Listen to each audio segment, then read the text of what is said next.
এরপরে প্রশ্ন হলো শবে বরাতের আমল কি? শবে বরাত অর্থাৎ যেটাকে হাদিসের ভাষায় বলা হয়েছে মধ্য শাবানের রাত, শাবানের মধ্য রজনী, 14ই শাবান দিবাগত রাত।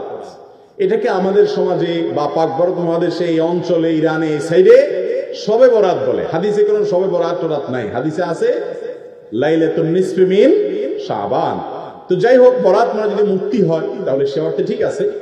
এই রাতে আল্লাহ তাআলা মুশরিক যারা শিরকে লিপ্ত এই লোকগুলো ছাড়া, হিংসুক ছাড়া, বেদাতে লিপ্ত ছাড়া, যে ব্যক্তি সুন্নাহ মেনে চলতে চায় না এই লোকগুলো ছাড়া বাকি সব ইমানদারদেরকে সাধারণ ক্ষমা ঘোষণা করেন।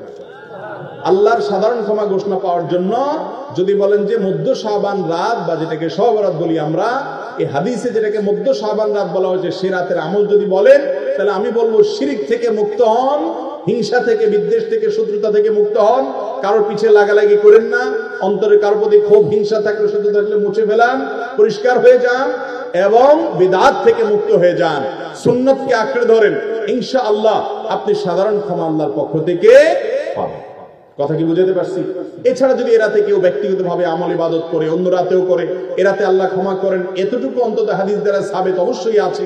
সেই বিষয়টা লক্ষ্য করে, এরাতের ফজিলত একেবারে উড়িয়ে দেওয়ার মতো না, সে বিষয়টিকে লক্ষ্য করে যদি কেউ ব্যক্তিগতভাবে আমল ইবাদত করে, বিদআতি কোনো রূপ পরিগ্রহ না করে, তাহলে সেটা তার জন্য জায়েজ আছে। কিন্তু আমাদের দেশে যেটা হয়, শবে বরাত মানে হলো মসজিদে দলবদ্ধভাবে জিকির করতে হবে, দোয়া করতে হবে, দলবদ্ধভাবে অনেক কিছু করতে হবে, নফল বিশেষ করে সুন্নত আমল এটা একা একা করার যেগুলো সেগুলো একা একাই করতে হবে, যেগুলো দলবদ্ধভাবে করার কোনো নির্দেশ নাই সেগুলোকে দলবদ্ধভাবে করলে সেটা ভুল হবে।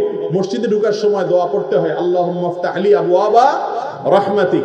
এই দোয়াটা পড়ার জন্য যদি মসজিদের দুয়ারে ইমাম সাহেব, মুয়াজ্জিন সাহেব সহ সব মুসল্লি সাহেবরা দাঁড়িয়ে হাত তুলে আল্লাহর কাছে সবাই মিলে দোয়া করে আল্লাহুম্মা ইফতাহ লি আবওয়াবা রাহমাতিক সমস্বরে, এরপরে মসজিদে ঢুকে, এটা কি সুন্নাত হবে না সুন্নাতের খেলাফ হবে? ঠিক একই ভাবে এই রাতে নবী করিম সাল্লাল্লাহু আলাইহি সাল্লাম, সাহাবায়ে কেরাম, সালাফ থেকে মসজিদে এসে দলবদ্ধভাবে কোন দোয়া ইবাদত বندگی ভাবে আমরা যেভাবে করি এরকম করার কোনো বর্ণনা পাওয়া।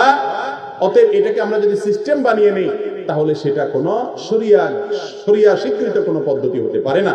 বিধায় এই রাতকে কেন্দ্র করে অনেক কাজ, বেশিরভাগ কাজগুলো আমাদের সমাজ যত কাজ প্রচলিত আছে সবকে কেন্দ্র করে বেশিরভাগই কোনো এগুলোর কোনো অস্তিত্ব হাদিসে খুঁজে পাওয়া যায় না। যেমন হালুয়া খান, শবে বরাত মানে হালুয়া, এটা তো কমন আইটেম। ভাই হালুয়া কারো খাইতে চাইলে খান, ভিন্ন কথা, কিন্তু এই রাতে খাইতে হবে এই হাদিস বানায়া, জাল হাদিস বানায়া খাওয়া জায়েজ নাই। আপনি এমনি অন্য সময় খান, এই রাত্রেও খান, কিন্তু আপনি অন্য কোনো সময় খান না। এটা খাওয়ার ফজিলত বানাইছেন কি, যে নবীজির দাঁত ভাঙছে সেজন্য হালুয়া খাইছে, তাই আমরা ভালো দাঁত নিয়ে হালুয়া খাইতেছি। আপনার বাবার পাও ভাঙছে, ভদ্রলোক একটা লাঠি দিয়ে ভর করে খোড়ায় খোড়ায় হাঁটে, আপনার ভালো পাও নিয়ে আপনি যদি একটা লাঠি নিয়ে খোড়ায় খোড়ায় হাঁটেন, এটা কি তাকে ভেঙানো হবে না? এই ভেঙানোর কারণে এটা কি বাপের সম্মান দেওয়া হবে নাকি তার সাথে তামাশা করা হবে? আর দ্বিতীয় কথা হলো নবী করিম সাল্লাল্লাহু আলাইহি সাল্লামের উহুদের যুদ্ধ এই শাবান মাসে বা তার আগের মাসে হয়ই নাই যে তিনি হালুয়া খাইছেন। বিধায় এই সমস্ত জাল হাদিস আমরা আমল করব না।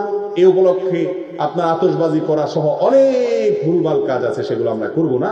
বাকি রাতে আল্লাহ তাআলা মানুষকে ক্ষমা করেন, আপনি আল্লাহর কাছে ক্ষমার আশা করেন, শিরক থেকে এবং হিংসা থেকে, বিদআত থেকে নিজেকে পরিচ্ছন্ন করেন, আল্লাহর কাছে দোয়া করেন।